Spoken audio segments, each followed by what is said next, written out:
Canadian Prime Minister Justin Trudeau is scratching on the lid of the Pandora's box. But backing Khalistani separatists in the name of freedom of expression, what Trudeau is actually validating is a movement to dismember India. Hardeep Singh Nijjar, a designated Khalistani terrorist, was gunned down by two masked assailants on the 18th of June earlier this year. And 2 months later, the Canadian Prime Minister Justin Trudeau linked the murder of Nijjar to agents of the Government of India on the basis of what he termed were credible allegations. Over the past number of weeks, Canadian security agencies have been actively pursuing credible allegations of a potential link between agents of the Government of India and the killing of a Canadian citizen, Hardeep Singh Nijjar. He further claimed that this incident had infringed upon Canada's sovereignty. Now, it is one thing to make these wild allegations, but it is totally another to back the allegations with proof. A fortnight has now come and gone by, and Justin Trudeau so far has not been able to produce even a shred of evidence. New Delhi, on the other hand, has put out a dossier detailing Hardeep Singh Nijjar's links with terror and thuggery. Nijjar reportedly was a close associate of Khalistan Commando Force militant Gurdeep Singh, who had been involved in more than 200 killings in Punjab in the late 1980s and early 1990s. Hardeep Singh Nijjar fled to Canada in 1996 using a forged passport after his name had cropped up in several terror-related cases. Initially, he had maintained a low profile as a truck driver, but soon he came in touch with the Pakistan-based Khalistan Tiger Force chief Jakhtar Singh Tara. In April 2012, Hardeep Singh Nijjar had travelled to Pakistan as a member of the Baisakhi Jatha and had undergone arms and explosive training for a fortnight. In 2014, Nijjar had planned to execute a terror attack on the Dera Sacha Sauda headquarters in Haryana's Sirsa. But according to the Indian government's dossier, Nijjar redirected his terror module to target the former DGP Mohammed Alam, the Punjab-based Shiv Sena leader Nishant Sharma, and Baba Man Singh Pehova Wale. Hardeep Singh Nijjar also reportedly worked very closely with the Punjab-based gangster Arshdeep Singh Gill from Moga to carry out terror activities in Punjab. In 2021, Hardeep Singh Nijjar had allegedly asked the gangster Arshdeep to murder the priest of the Bhar Singh Pura village.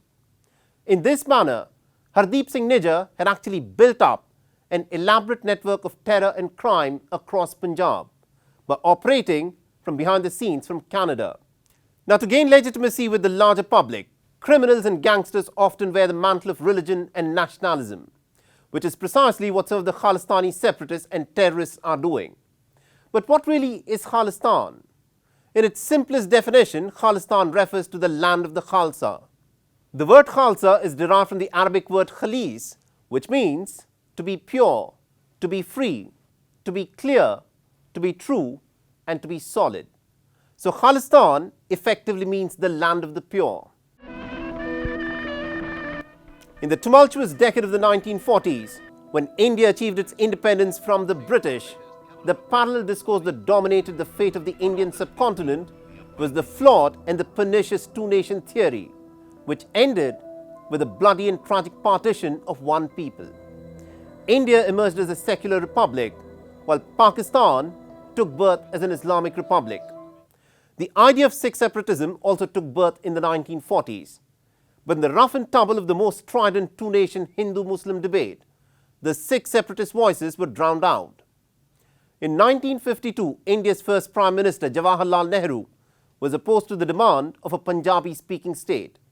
But eventually, the state of Punjab was created in 1966 with Chandigarh as the shared capital.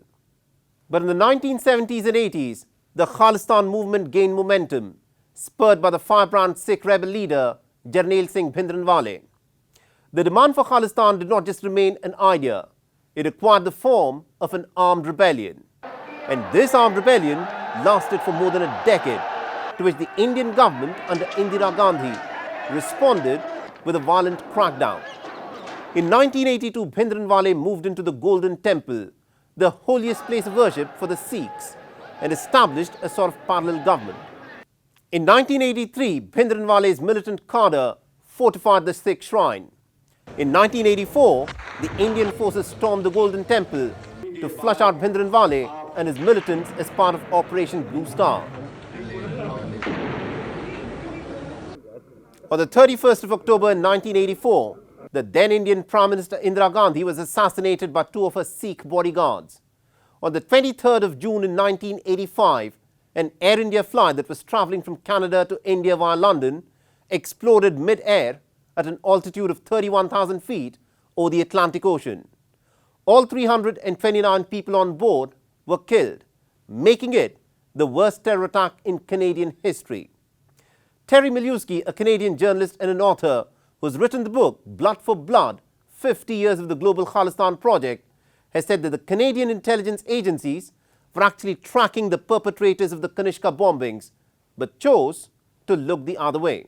Canada had been blind and foolish to allow so many dangerous people to plot, in plain sight in some cases, things like the Air India bombing. I mean, remember, maybe Indians don't know this, but remember, we had the suspects in the Kanishka bombing under surveillance, and we were wiretapping them for 3 months before the bombing, and we still didn't catch on and do something to stop it.